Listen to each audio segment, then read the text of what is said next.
Ride or die. I go hard in the paint, yeah, homie, I'm a saint. Ride or die. Many claim they like riding, but I know that they ain't. Ride or die. I go hard in the paint, yeah, homie, I'm a saint. Ride or die. Many claim they like riding, but I know that they ain't. They see the red and they call me a devil, but mind the treble, let me level with you. I used to idolize rappers that paint they face, but now I rock the blood of Christ ever since I've been saved by grace. Oh yeah, there he is. Thank you, James. So welcome everyone to the SC 101 room in the Street Epistemology Club. We are currently taking questions from people in the audience who are interested in learning about street epistemology. And today we have Reed Nicewonder here to help answer your questions. So for this, we just ask that you raise your hands and we'll bring you up one at a time. And we just ask that once your question has been satisfactorily answered, that you bring yourself back down to the audience. Rather not come on stage, feel free to send me a back channel message and I'll ask the question on your behalf. And lastly, the room was created for us a learning environment, and it is being recorded. So James, if you have a question or comment, floor is yours. Yeah, any one of you can answer it. How confident are you that God doesn't exist?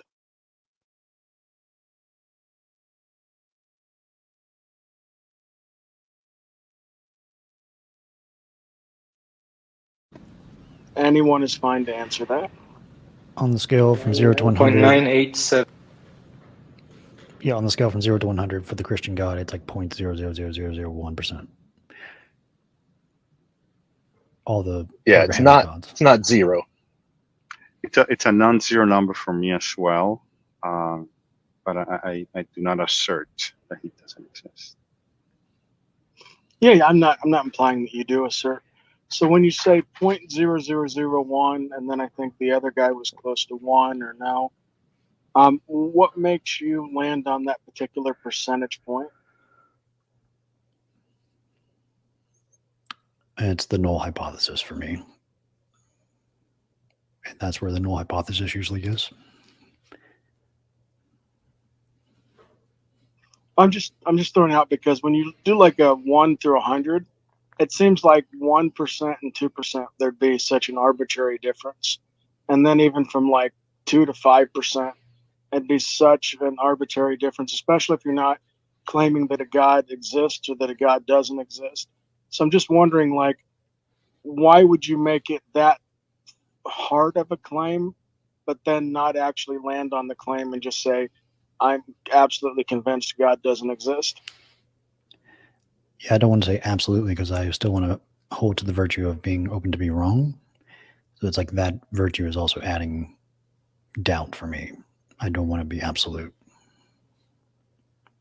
Would you say you could be wrong about everything? Pretty close.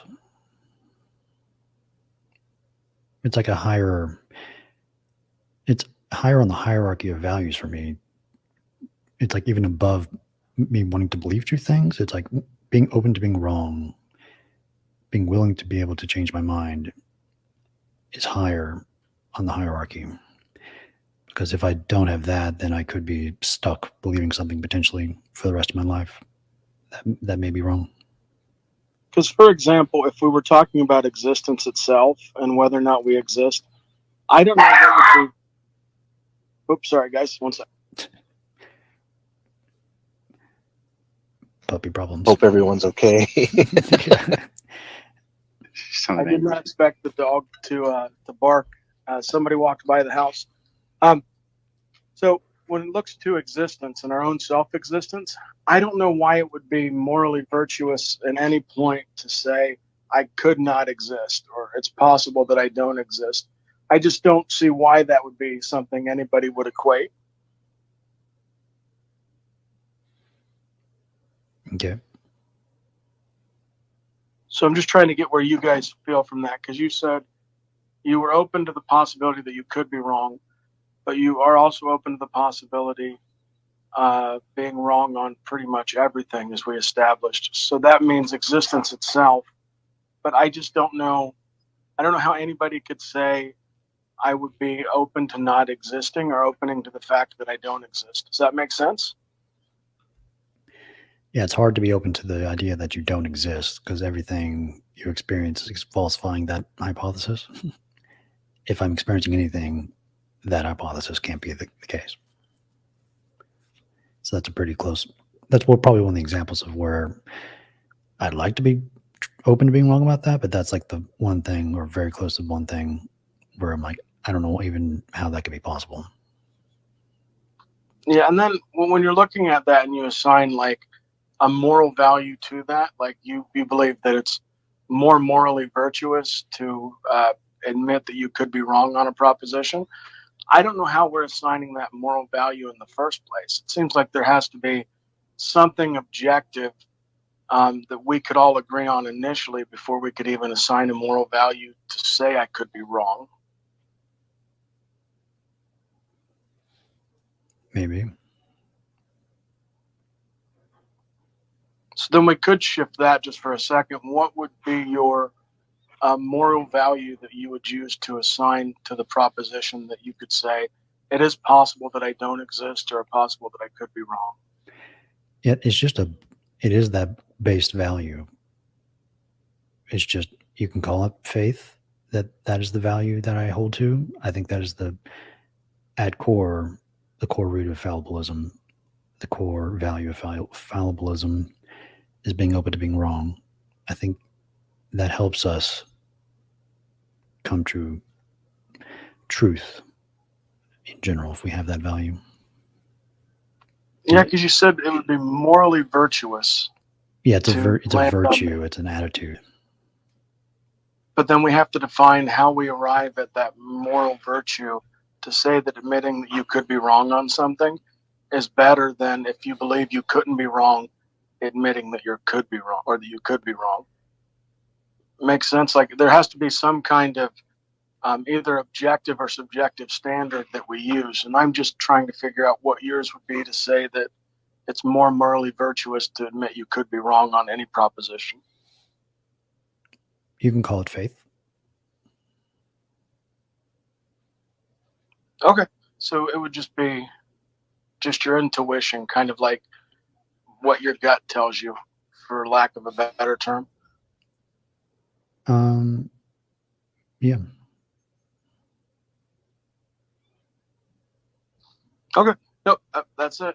That's pretty much my questions. Oops, sorry guys. I do not know what is into these dogs today. I thought that they would be quiet because I knew you guys were recording live. But you actually send me a link if you don't mind, because I want to watch my buddy John when you guys are doing Street Epistemology with him. Mm-hmm. But I would appreciate that, and thank you. Sure thing. Yeah, I sent it to John, and I'll send it to you, James. Oh, I can just get it from John then. That's okay. No need to put yourself out. Sounds good. Any other questions, anybody? We don't have any questions from the audience at this time. Yeah, and you guys could message me privately. I'm always looking for interesting guests to do on my YouTube channel. That's James is Tired. I've had Matt Dillahunty on Raw, Apostate Prophet. A lot of big name atheists and big name theists. My conversations are very mellow. It's never an interrogation. I can't stand interrogation conversations. They don't really get you anywhere. Mm-hmm. Sounds good. I'll check it out. James is Tired. Yes, like James is Tired. And I'll be very quick just to tell you how I got that name. When I was an atheist, it was the Tired Atheist. And I did videos on Facebook where I would talk to people. But if we did like a big group conversation and the topic got boring, I would fall asleep in the background. And then they would have to wake me up snoring. So then they started calling me the Tired Atheist. And so when I became a theist, I needed some other name for myself. Gotcha. That's a funny story. Yeah, I have the same problem with movies. I have what I coined theatrical, or what is it? Man, I can't remember now. Something narcolepsy. Cinematic narcolepsy. That's what I tend to have. I know what you're talking about. My brother made me watch Lord of the Rings for the first time, and he made me watch the extended version, which, to let you guys know, just means there's more walking. And like, I fell asleep when they were walking. I woke up like 40 minutes later and they're still walking. And I was mortified. Yeah. Well, one movie I did not fall asleep on, well, I guess it's more of a series, is the first episode of Squid Game. I did not fall asleep during that. Well, thank you for the recommendation, and I'll take a look at it. And you guys can definitely move me down at any point and bring someone else up. I appreciate your guys' time. Absolutely. Yeah. Thanks for coming into the room. Ride or die. I go hard in the paint, yeah, homie, I'm a saint. Ride or die. Many claim they like riding, but I know that they ain't. Ride or die.